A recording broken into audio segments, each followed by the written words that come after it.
Her text came at 2:30 a.m. "I'm at John's house. Come pick me up or we're done." I stared at the glowing screen, the words cutting cleaner than a knife. 7 years together, reduced to a drunken ultimatum she never thought I'd call. My thumbs hovered. My chest didn't pound. My breathing didn't spike. No, something colder spread through me. I typed back, "We're done then," and I pressed send. I met her in college. She had fire in her eyes, laughter in her voice, and the kind of smile that made a broke man think he'd just won the lottery. She said I made her feel safe. I believed her when she swore loyalty meant everything. Back then, I would have bled for her. But people don't change overnight. They erode. Little cracks form. I noticed how her phone never left her hand, how John's name, her coworkers, slipped into conversations like a shadow, how her late nights became routine. I wasn't blind, I just wanted proof. The proof arrived in the form of her arrogance. She didn't even hide it anymore. Tonight wasn't desperation, it was a test. She wanted to see if I'd fold, if I'd play the pathetic husband chasing after her while she giggled in another man's bed. But I don't chase, I plan.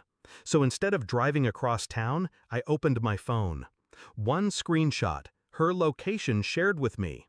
John's address glowing on the map. One forward, sent directly to John's wife. 8 months pregnant, glowing in the pictures she proudly posted online.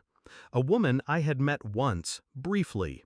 Sweet, unsuspecting. No message. Just the screenshot. Let the evidence speak for itself. Minutes passed. Then the storm began.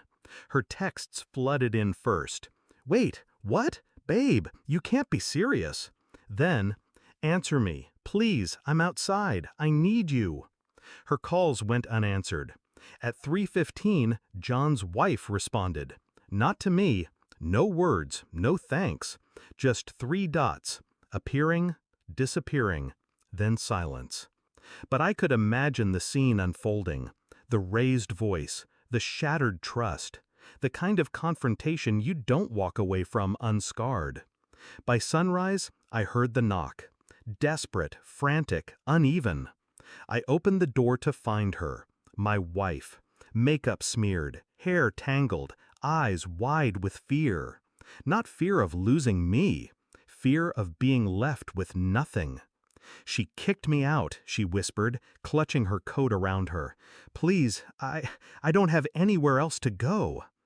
For a moment, I just looked at her. The same woman who once swore she couldn't live without me. The same woman who laughed at my routines, rolled her eyes at my sacrifices, and thought I'd never see through her games. Now she stood on my porch, stripped of her power. "You made your choice," I said quietly. She reached for my arm. "But John, he's ruined. His wife, she's crazy." I cut her off with a look. Cold, final. Not my problem. Her face crumbled.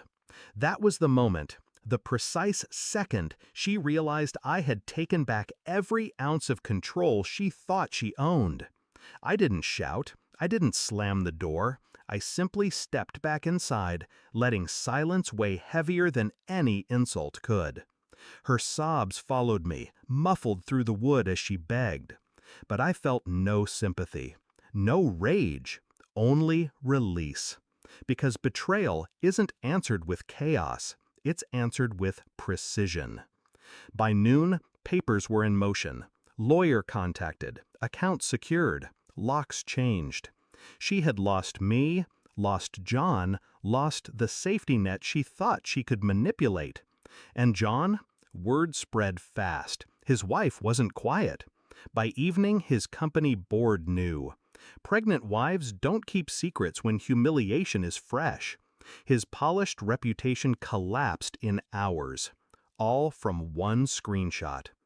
I think about that night sometimes, about how easily I could have taken the other road, stormed into his house, fought, screamed, begged, the path she expected me to take. But revenge isn't about noise, it's about silence. about letting the truth detonate where it hurts most. Now, when people ask why I seem lighter, calmer, I just smile. They don't need to know the details.